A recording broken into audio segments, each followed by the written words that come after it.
Nasa ibabaw 1,000. Nung paghalongkat ko po sa gitna, puro papel na po siya lahat.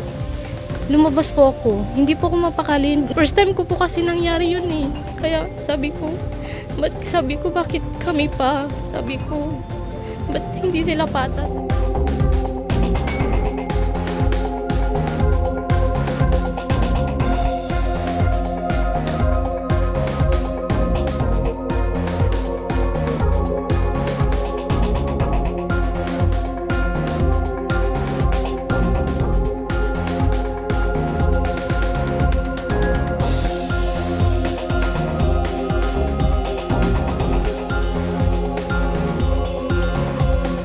Mahuli na po yung taong yun. Sana mabalik po yung pera na kinuha niya.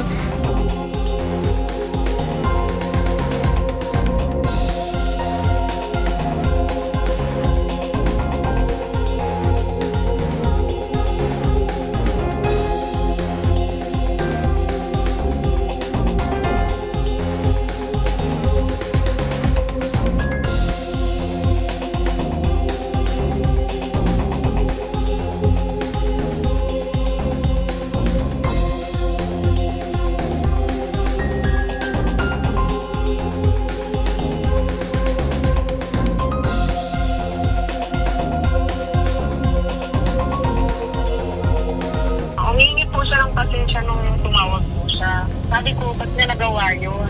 Sabi niya, nagtipid lang daw siya.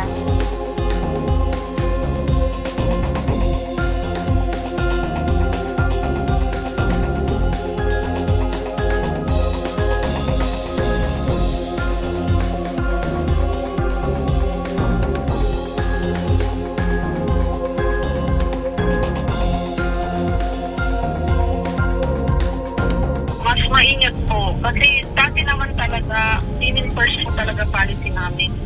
Nung oras na yun, saka yung customer na yun, biglang nabago yung patakaran namin. Dahil mayaman siguro siya, nagtiwala yung kasama ko kaagad. Diba? Ito yung ibinayad niya, oh. Papel. Iisa lang yung 1,000. Yung 1,000 nasa ibabaw. So, ito yung ipinambayad ng lalaki na nagpa-Gcash.